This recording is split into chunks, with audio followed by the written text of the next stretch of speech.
Госпожо, как се казвате ви? Казвам се Виолета Николова Игнатова. Откъде сте? От село Горни Богров съм, окръг Софийски. С вас се виждаме за втори път. Така. Спомните ли си предния път как дойдохте? Как се чувствахте здравословно? Много притеснена се чувствах, защото нямах представа какво е всичкото, цялото лечение, какво ще протече. Но като влезнахме при вас, вече съвсем по-спокойнички бяхме, всичко мина много добре и много добре се чувствам. Много добре. Имахте проблеми с дясното коляно? И с коляно, и с главоболие, и с много нещица. Пия втори път билките пия и съм много по-добре. Бях с повечко килограми, сега съм отслабнала. Поне с 3-4 килограма. Какво стана с коляното? Коляното... Доктора си, вие си знаете, нещо ми направихте, коляното ми е без грешка. Едното миналия път, сега е второто коленце ми е много добре. На толкова години съм, чувствам се като нов човек. Добре. Не можехте да се качвате по стълбите? Не можех. С болка. Взимаха с сьорчето, да. Качих се, видяхте ме как слезнах, че припкам. Тичте. Да, като момиче, макар че съм на толкова годинки. Добре.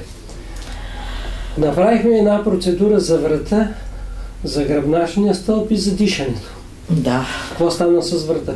Всичко е толкова леко, всичко е толкова отпускащо, нормално, че просто не е истина. Просто трябва да дойдете, за да го изпитате тук. Хората да дойдат? Да дойдат тук, да видят, да. Така може би да не повярват, но така, ако дойдат при вас и направите същото, както на мен, ще се почувстват много добре. Как е дишането? Ами добре ми е, спокойно ми е, леко ми е на гърдите тук, изобщо. Докато наистина ме мъчеше тук, имах наистина така тежест имах, да. Добре, болеше ви главата? Много. Главоболи от няколко дни, ето и мъжа ми да каже, от няколко дни нямах спокойствие. Сега само за минути главата не ме боли, аз съм като друг човек сега. Сякаш нещо падна от мен, някаква тежест се смъкна от мен. Лекувахме и други хора около вас. Да. За тях какво ще кажа? И зет ми, и дъщеря ми.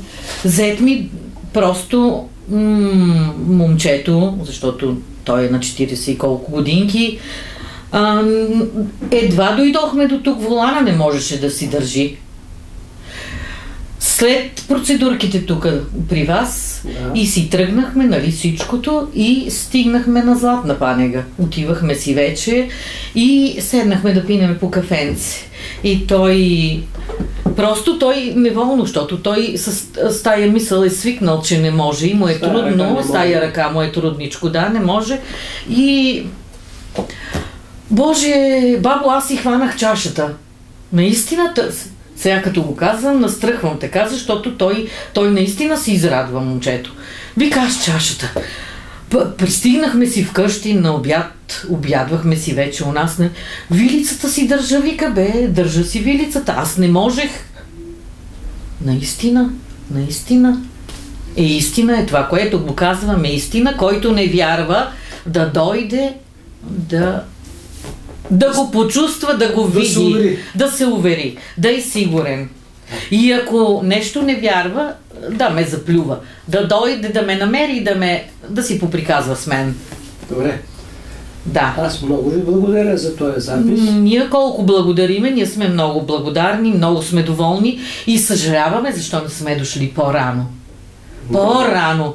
Да по-младичките, просто искам да кажа, да си обръщат внимание. Ако сме знаели по-раничко, че ви има, нали, от когато работите, че ви има, че давате такова облегчение на хората, да дойдат, да се уверят, просто да не се оставят младичките.